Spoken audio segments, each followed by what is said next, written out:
A strange family that each of them has a different power, a girl who can freeze time and save people from death, and many other strange things. So I suggest you not to miss this interesting and well-made anime.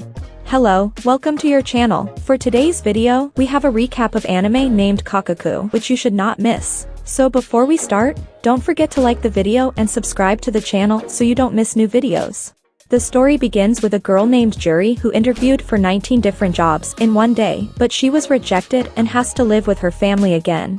Juri lives with her brother named Tsubasa, her father and grandfather, and her nephew named Makoto. This day, which was not a good day for Juri, is getting worse. Members of the Genuine Love Society cult kidnapped Tsubasa and Makoto. These people call Juri and ask for 5 million yen within 30 minutes. And if they don't prepare the money at this time, they will kill Tsubasa and Makoto. Juri and her family cannot prepare the money in time, but Juri's grandfather brings a piece of stone and says that with this we can freeze time and save them. By performing a special ceremony, Juri's father and grandfather along with Juri freeze time and enter a world called stasis. They go to the hideout where Tsubasa and Makoto are kept, and when they try to save them, suddenly some people ambushed them. These three are shocked because in stasis only they could move. One of the people who attacked Juri's family tries to kill Makoto, when suddenly a big monster called Handler appears and kills that man.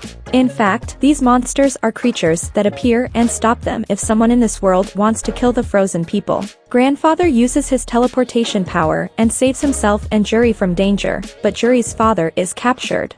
A girl named Majima orders her people to find them. In the next scene, we see Juri trying to learn the power of teleportation, but she can't. Grandfather decides to freeze time again, so he goes to the hideout to find out who those people were who could move in stasis. At this moment Juri goes home to take the stone. Meanwhile, we see Tsubasa able to move, so he hugs Makoto and leaves. In the hideout, Grandfather realizes that the group that attacked them was waiting for them to enter stasis. Juri goes home and sees that the same group ambushed her and took the stone. They try to kill Juri, but suddenly Juri's hidden power is activated and by expelling the specter of the people who can move in stasis, she freezes them again. Juri uses her power to get the stone and goes to his grandfather. We see Majima ordering her men to capture Juri alive. In the next scene, we see Makoto somehow getting a specter and he can also move in stasis. As Makoto is surprised by the world around him, Juri and her grandfather are attacked by different people. Grandpa tells Juri the story of the first time she used her power. Grandfather tells her that 17 years ago you used your power for the first time. Meanwhile, more people suddenly attack them, and Juri uses her power and freezes the attackers. The two finally reach the hideout but find that Makoto and Tsubasa are not there. In the next scene, we see one of the cult members trying to kill a frozen man, and at that moment a handler appears and defends the frozen man. Then the handler collapses and Majima sees that there is a corpse in the handler who was a member of the cult before. At this moment, we have a flashback to 17 years ago, when Majima and her family enter stasis unintentionally, but Majima's family becomes a handler, and just when Majima is going to become a handler, Juri uses her power and saves her. That's why Majima wants to take Juri, to bring back her family with the help of her power. Suddenly Juri and grandfather arrive and Juri uses her power in front of Majima and grandfather teleport Juri's father. In the next scene, cult members are trying to kill a frozen man when suddenly a handler appears and stops them. When Majima looks at the handler, she realizes that the handler is actually her mother. Tsubasa and Makoto go to their own house, but Juri had left a letter for them not to return home, but the cult members had taken that letter. As soon as Tsubasa and Makoto get home, one of the members of the cult attacks Tsubasa, and since Tsubasa is not a frozen person, no handler comes to his aid. Tsubasa tells Makoto to run and engages the attacker himself. Tsubasa gets cut, but the wound is not deep enough to kill him. After a lot of fighting, Tsubasa finally manages to save himself, but suddenly he freezes and starts to become a handler. Juri arrives in time and uses her power on her brother to prevent him from becoming a handler. At this moment, Majima comes and tells Juri that Makoto is captured and you should use your power on one of the handlers.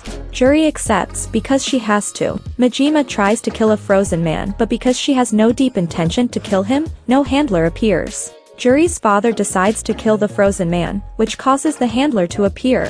Juri jumps on the handler and manages to use her power on the handler. The handler collapses and the bodies of the Majima family come out of the handler. Majima is very upset when she sees her family dead, but suddenly she realizes that her brother is still alive. Due to the tragic event that happened to the Majima family and other events, Juri decides to use her power to close the stasis. For this, she has to remove all cult members who are in stasis with her power. Majima and her assistant also decide to help Juri in this way. In the next scene, we go to the cult leader named Sagawa. Sagawa says that the power of stasis comes from the bloodline, and he says that I want to keep the stasis forever so that I can have an eternal life.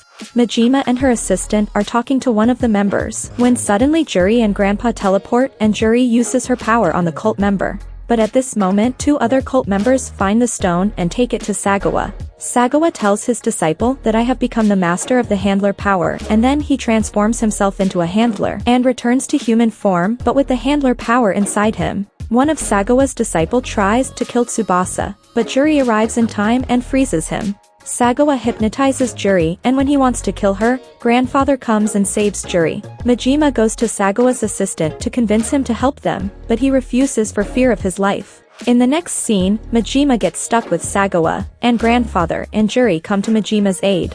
Sagawa's assistant cuts the grandfather's hand and collects his blood so that they can use the power of the stone. Grandfather falls to the ground and is going to be motionless, but with his last strength, he takes Juri to the stone, and Juri succeeds in destroying the stone. Since the main reason for the existence of stasis is gone, Sagawa's assistant decides to help Grandfather and Juri.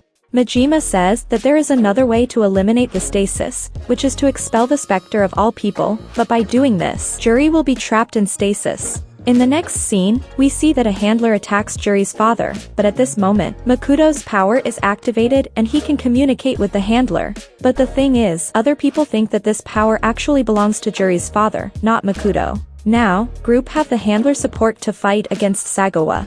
Handler attacks Sagawa and Juri tries to use her power on him but fails. Handler grabs Sagawa, which causes Sagawa to release his power and get out of his human form. Juri and Grandfather go after him and find him in an apartment. Sagawa gives a solution to get everyone out of stasis, but Juri doesn't trust him. Sagawa tells the story of his life to Juri, and says that when he was a child he wanted to be like his father. At that time, he only had one close friend, but one day he found out that his father and his friend's mother were in a secret relationship. And this hatred was associated with Sagawa since his childhood, and that was the reason for starting the Genuine Love Society cult. Sagawa says that I found out about the existence of the stasis stone 5 years after my father's death. When Sagawa is telling his life story, Juri attacks him and uses her power to freeze him, but it doesn't work. Juri decides to kill Sagawa, but Grandpa says that I will do it. Grandfather can't kill Sagawa too, but Juri's father suddenly comes and kills Sagawa. Sagawa's body dies, but his brain revives and escapes through the window.